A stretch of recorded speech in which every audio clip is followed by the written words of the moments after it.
నమస్కారం. ఈ రోజు మనం ఒక రాష్ట్రం గురించి మాట్లాడుకోబోతున్నాం. అది ఒకప్పుడు భారతదేశానికి వెలుగునిచ్చిన రాష్ట్రం. బెంగాల్ ఈ రోజు ఏం ఆలోచిస్తుందో భారతదేశం రేపు అదే ఆలోచిస్తుంది అని గోపాలకృష్ణ గోఖలే గారు కొనియాడారు. వివేకానందుడు, రవీంద్రనాథ్ ఠాగూర్, సుభాష్ చంద్రబోస్ వంటి మహానుభావులను అందించిన మేధావులు గడ్డ. కానీ నేడు ఆ బెంగాల్ ఎక్కడ ఉంది? 1940లో దేశ జీడీపీలో దాదాపుగా 25% వాటా కలిగిన రాష్ట్రం నేడు కేవలం 5% ఎలా పడిపోయింది? పారిశ్రామిక దిగ్గజాలకు నిలయంగా ఉన్న కోల్కతా నేడు వలస కార్మికులను తయారు చేసే ఫ్యాక్టరీగా ఎందుకు మారింది? ఈ రోజు వెస్ట్ బెంగాల్ పతనానికి గల ఆర్థిక, రాజకీయ మరియు సామాజిక కారణాలను ఈ వీడియోలో తెలుసుకుందాం. వెస్ట్ బెంగాల్ పతనం ఈ రోజు నిన్నో మొదలైంది కాదు. దీని వేళ్లు చరిత్రలో ఉన్నాయి. మొదటిగా రాజధాని మార్పు. 1911 వరకు భారతదేశానికి కోల్కతానే రాజధానిగా ఉండేది. ఆ కాలంలో లండన్ తర్వాత బ్రిటిష్ సామ్రాజ్యంలో అతిపెద్ద నగరం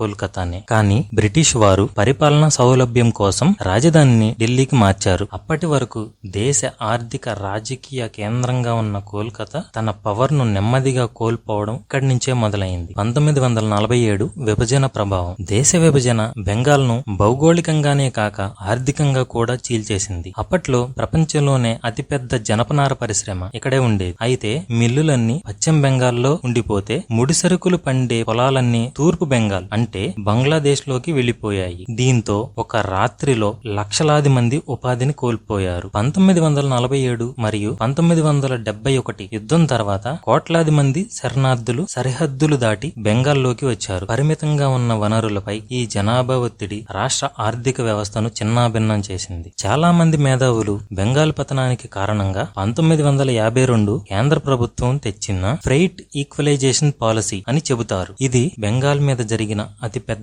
ఆర్థిక దాడి. అసలు ఈ పాలసీ గురించి తెలుసుకుందాం. దీని ప్రకారం దేశంలో ఎక్కడైనా బొగ్గు, ఇనుము వంటి సహజ వనరులు ఒకే ధరకు లభించాలి. అంటే బెంగాల్లోని గనులలో దొరికే బొగ్గును అదే ధరకు గుజరాత్ లేదా మహారాష్ట్రలో కూడా పొందవచ్చు అని అర్థం. మామూలుగా పరిశ్రమలు ఎక్కడ వనరులు ఉంటే అక్కడికి వస్తాయి. కానీ ఈ చట్టం వల్ల వనరులు బెంగాల్వి అయితే పరిశ్రమలు మాత్రం తీర ప్రాంతాల్లో ఉన్న పశ్చిమ రాష్ట్రాలకు వెళ్లిపోయాయి. దీని వలన బెంగాల్ తన సహజ వనరుల అడ్వాంటేజ్ ని పూర్తిగా కోల్పోయింది. దీనికి తోడు 1977 నుంచి 2011 వరకు సాగిన వామపక్షాల పాలన బెంగాల్ను ఒక పొలిటికల్ ల్యాబొరేటరీగా మార్చేసింది. ట్రేడ్ యూనియన్ల ఆగడాలు. కమ్యూనిస్టుల హయాంలో కార్మిక సంఘాలు విపరీతమైన పవర్ ను సంపాదించాయి. యాజమాన్యాలను ఆఫీసుల్లో బంధించి గెరావ్ అనే సంస్కృతిని ఇక్కడి నుంచే మొదలుపెట్టారు. పని చేయకపోయినా అడిగే నాదుడు లేడు. దీంతో బెంగాల్ నుంచి వెళ్లిపోయిన కంపెనీల్లో టాటా, బిర్లా వంటి దిగ్గజ కంపెనీలు కూడా ఉన్నాయి. ఇంగ్లీష్ విద్యపై నిషేధం. 1980లో ప్రాథమిక విద్యలో ఇంగ్లీష్ ను కమ్యూనిస్టు ప్రభుత్వం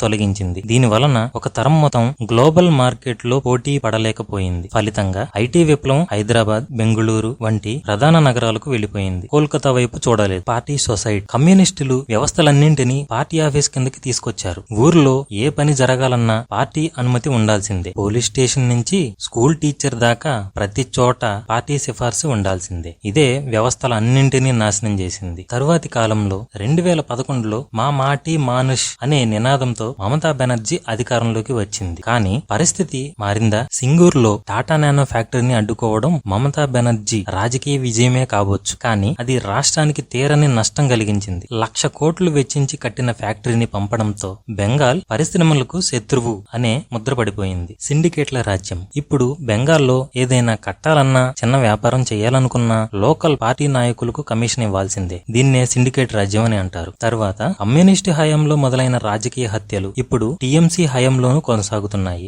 ఎన్నికల తర్వాత హింస జరిగే ఏకైక రాష్ట్రంగా బెంగాల్ నిలుస్తుంది. బెంగాల్ భౌగోళికంగా సిలిగురి కారిడార్, దీన్నే చికెన్ నెక్ అని పిలుస్తారు. ఈ సిలిగురి కారిడార్ దగ్గర ఉండటం వల్ల దేశ భద్రతకు చాలా కీలకం. అక్రమ వలసలు. బెంగాల్ సరిహద్దుల గుండా జరుగుతున్న చొరబాట్లు కేవలం మతపరమైన అంశమే కాదు, అది ఒక ఆర్థిక సమస్య. తక్కువ కూలీకి దొరికే చొరబాటుదారులు స్థానిక బెంగాలీ ప్రజల ఉపాధిని దెబ్బతీస్తున్నారు. ఓటు బ్యాంకు రాజకీయాల కోసం వీళ్లకు ఐడి కార్డులు కార్డులు ఇవ్వటం రాష్ట్ర భవిష్యత్తును ప్రమాదంలో పడవేస్తుంది. పరిశ్రమలు లేవు కాబట్టి చదువుకున్న బెంగాలీ యువత హైదరాబాద్, బెంగళూరు వంటి నగరాలకు వలస వెళ్లిపోతున్నారు. బెంగాల్ కథ మనందరికీ ఒక గుణపాఠం. రాజకీయ పార్టీల పంతాలు, తప్పుడు సిద్ధాంతాలు ఒక గొప్ప సామ్రాజ్యాన్ని ఎలా నాశనం చేశాయో చెప్పడానికి బెంగాల్ ఒక ఉదాహరణ. మళ్లీ బెంగాల్ తన పూర్వ వైభవాన్ని సాధించాలంటే కేవలం పథకాలు సరిపోవు. శాంతియుత వాతావరణం, పరిశ్రమలకు భరోసా ఇచ్చే నాయకత్వం కావాలి. మరి మీరేమంటారు? మీ అభిప్రాయాన్ని కామెంట్ రూపంలో తెలియజేయగలరు. వీడియో గనక నచ్చితే ఒక లైక్ చేయండి, ఛానల్ ని సబ్స్క్రైబ్ చేయండి. Thank you. జై హింద్.